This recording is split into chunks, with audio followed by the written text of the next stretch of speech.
Jadi kalau kejenuhan itu mulai datang, cepat luruskan bahwa apapun yang kita kerjakan hanya untuk kemuliaan nama Tuhan Yesus kita.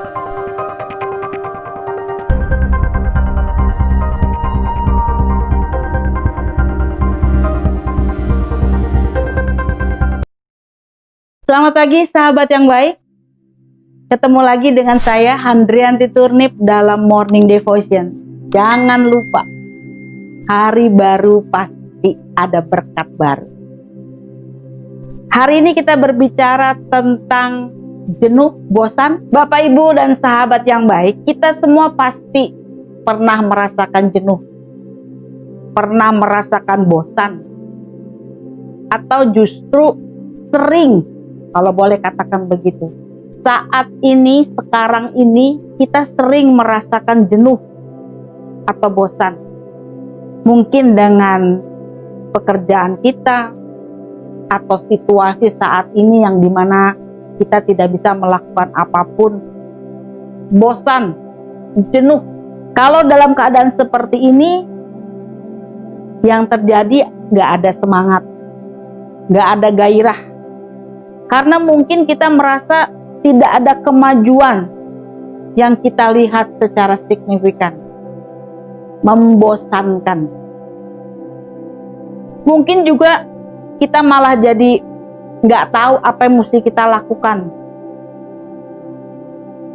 Kita sampai pada titik kejenuhan yang sangat berat. Terutama saat ini, saat corona ini. Jenuh, nggak jelas, stres berat, ujungnya nanti ke sana. Kejenuhan itu bisa mampir ke semua usia, dari yang paling kecil, dari anak-anak sampai orang tua, pasti pernah merasakan kejenuhan. Bisa jenuh kepada teman kita, kepada pasangan kita.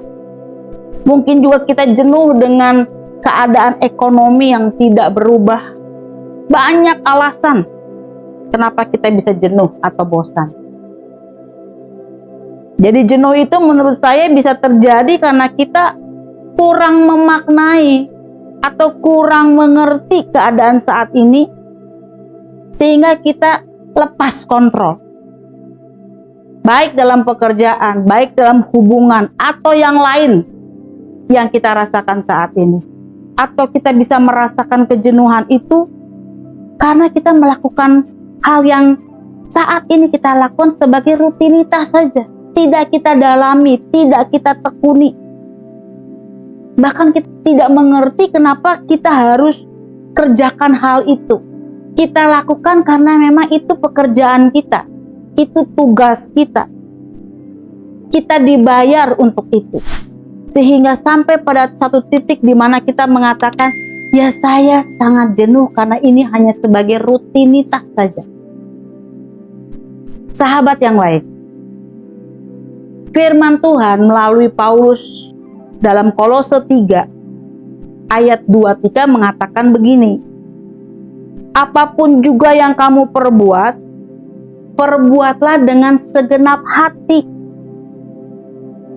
seperti untuk Tuhan, bukan untuk manusia.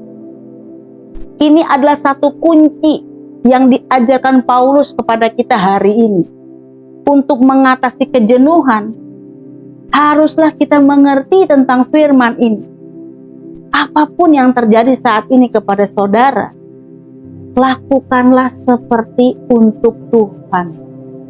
Maka akan timbul kegairahan, akan timbul satu hal yang sangat ingin kita lakukan, yang terbaik yang bisa kita lakukan. Kenapa? Karena kita lakukannya untuk Tuhan. Tuhan sudah terlebih dahulu memberikan yang terbaik kepada kita. Pantaslah kalau kita memberikan juga yang terbaik untuk Tuhan. Jadi sungguh benar Paulus menasehatkan supaya kita, setiap kita yang dikatakan orang Kristen, untuk menganggap setiap relasi, hubungan, atau pekerjaan itu sebagai pelayanan yang utuh kepada Tuhan. Katakanlah kita seorang hamba, maka kita perlu menyadari bahwa setiap pekerjaan atau hubungan itu adalah untuk Tuhan kita, untuk Tuhan kita. Dengan menyadari bahwa semua yang kita lakukan untuk Tuhan, diharapkan kita bisa lebih bersungguh-sungguh dalam melakukannya. Akan timbul semangat dan gairah. Cobalah supaya kita membangkitkan itu di dalam hati kita, sehingga ada keluar motivasi yang tulus dan juga ada semangat yang tulus dan kita terhindar dari kejenuhan. Bukan sekedar kita melakukannya hanya untuk mendapatkan gaji, mendapatkan upah, ataukah kita berharap ada balasan.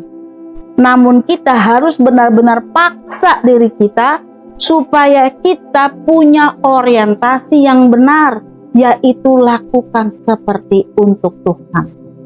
Sehingga pada saat kejenuhan itu datang, kita boleh mengatasinya dengan cepat.